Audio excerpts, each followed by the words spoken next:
Hey guys, it's Heather here, and today I'm bringing you an attack strategy for Town Hall 9 Mass Minions.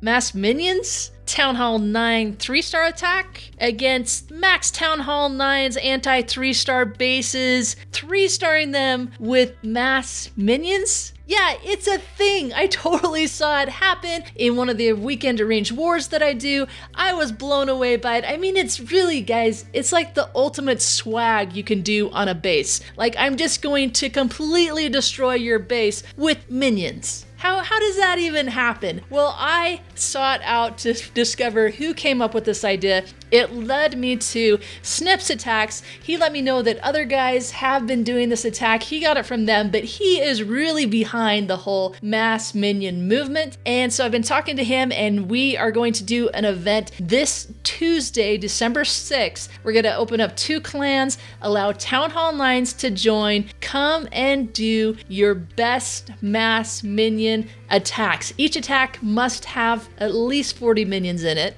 And we're going to see what you guys come up with. I'm going to do this video and show you some of the mass minion attacks that I've seen, but there's so many different variations that you can do to this, and I'd love to see what you come up with. So I wanted to get this video out today so you had a little bit of time over the weekend to start using this army in some friendly challenges, get a feel for it, start coming up with some great ideas, and then come and join this friendly war. Like I said, it's going to be on Tuesday, December 6th, and show us what you got. So be sure to follow both me and Snip Attacks on Twitter for further details, and also be sure to go over and subscribe to Snip Attacks on his YouTube channel because he has a lot of videos on this attack, so you'll probably want to go watch those and get some ideas on how you want to attack during the mass minion war. So I'll link to Snip's Twitter and his YouTube channel in the description down below. So let's talk about the basics behind this attack and what you need to look out for and the type of bases you need to look for, and essentially what are the goals for the first phase of your attack in order to free up the base to be mass minion. So remember, in multi-phase attacks, the first phase, or at least the front end of your attack, needs to be able to disable or take out whatever is going to do the most harm and damage to the second phase of your attack. So most likely the second phase of your attack is going to be minions. You're likely going to be sprinkling in minions for funneling and also to take care of outside trash buildings that are out of range of anything that hits air. But the main force of your army is going to come in once those defensive buildings and traps that do the most harm to minions have been cleared. And so because we're going to be coming in with mass swarmy troops, the buildings and traps that are going to do the most damage are those that do splash. So the main concern is going to be the wizard towers and then also the red air bombs. Those are going to be the 2 things that can completely wipe out 40 to 70 minions in just a few seconds. So those are the most important things to focus on, but also with minions, you're going to find that these point defenses that target air are also going to be able to do an incredible amount of damage to that minion army and start tearing that apart rather quickly, especially as the minions get held up on non-defensive buildings. So archer towers where they have the range, the air defenses, the enemy archer queen, even the Teslas if you find minions getting stuck on high hit point buildings, as a Tesla is able to start picking them off one by one. So minions are definitely a lot more volatile than other troops that are used in this kind of situation with the cleanup attacks around the outside, such as the bow baby attack, but they definitely do have their advantages where they do not trigger air-seeking mines, and they aren't as easily picked off by these single target point defenses. So in order for a mass minion attack to be successful, it's going to involve at least 2, possibly 3, even more phases to the attack in order to clear the base to the point that it can then be cleaned up by a mass horde of minions.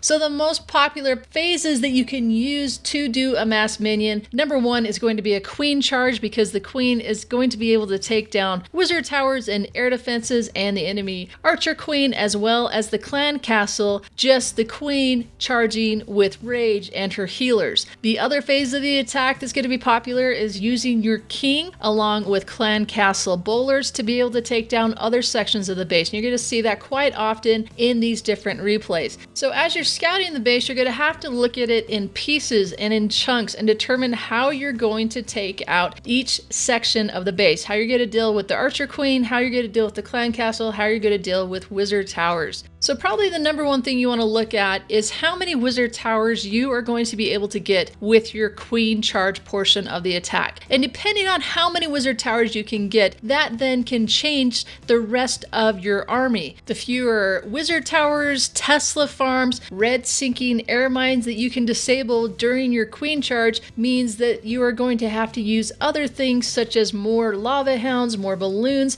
using a king charge with a backup bowler clan castle, other things to be able to take care of these sections of the base that are simply going to wipe out your minion army in just a few seconds. The other thing to look at with your Archer Queen is how many air defenses is she going to be able to get during her walk charge. If she's going to be able to get 3 air defenses, then you can probably use your King to help funnel the Archer Queen in towards those air defenses. But say if you only plan on having your Queen take care of 2 of the air defenses, then it's likely you're going to need to use your King with a Golem and some backup Clan Castle Bowlers to be able to take care of that 3rd air defense. And of course, this really just depends on what you're doing with the other phases of your attack. If you're going to be bringing in lava hounds, then yes, it's going to be important to be able to take care of air defenses if you just have 1 lava hound to take care of the 4th air defense. But if you're bringing in other types of troops, then maybe it's not as important to take care of that air defense. So you're just going to have to look at all of the placements of the defensive buildings on the base and determine what's going to be the best army to take care of each section. Now, Andy A. Campbell, he's the guy from the Kingdom who has been practicing this attack a lot, and his favorite army composition to do this right now is taking 40 minions, 2 hounds, 5 healers, 6 balloons, and 5 wall breakers. He found that that provided enough tanking to take care of all the traps and to push through the base. And then as far as spells go, he takes 3 rages and a heal and then 2 poisons, because he can find that just taking the wall breakers is going to be enough to push her far enough into the base that he doesn't need the 4 earthquake or the jump, and then he has more rages to use on the queen to be able to keep her alive longer. And then he likes to use that heal around the high hit point and damage per second areas, and that will allow him to keep the balloons up long enough in case there's a wizard tower in range or perhaps a Tesla farm that the king or the queen doesn't get to. This spell setup is definitely a lot more riskier than just using the 4 earthquake, and so you can really predict where your queen's going to go. If you're just using wall breakers to push her in and then hope she goes where you want her to go, so you definitely could take the 4 earthquake. It's going to be more reliable, and if you do that and you're going to earthquake her in, then just take 3 rages along with that. So yeah, I've named pretty much just about everything on an enemy base as being a possible issue for your minions. The Barbarian King, yeah, they can take him okay. Trash buildings, no problem. Cannons and mortars, they're safe there. And they don't trigger the Seeking Air Mines. So those things, no problem. But really, the most important thing to worry about is the wizard towers. And whatever air defenses you can pick up along the way as you're getting the wizard towers, then that's just bonus. Minions can easily swarm and take care of an enemy Archer Queen, so if you want to start your attack on the opposite side of the base, away from the enemy Archer Queen, that's definitely possible with this Mass Minion on the back end. And that works out really well because often what you'll see in this defensive meta is the Archer Queen separated out and away from other air defenses, and so you might have an easier time being able to pick off more air defenses and wizard towers by not going directly at the enemy Archer Queen. Alright guys, that's pretty much going to wrap it up. I know this is not an in-depth strategy guide to Mass Minion, but what is really cool about this is you guys are going to be the ones who influence how this Mass Minion attack is presented on YouTube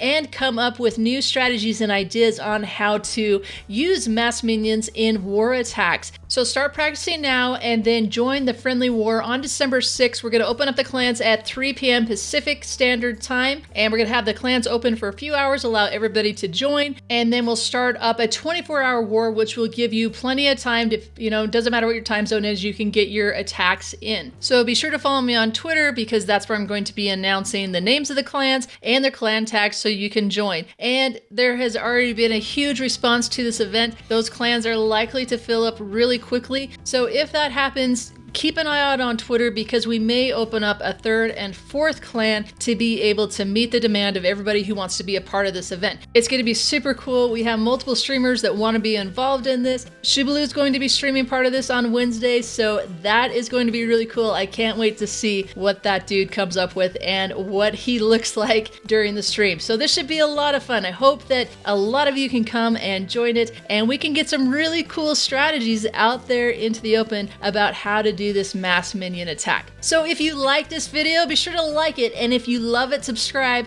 and I'm going to be coming back at you again soon with attacks from you guys. So be sure if you're joining that friendly war, don't use a base, don't use your top secret. Nobody can ever 3-star this base because these attacks are going to be out there on multiple streams, multiple channels, so it should be a lot of fun. All right, guys, I'll catch you next time.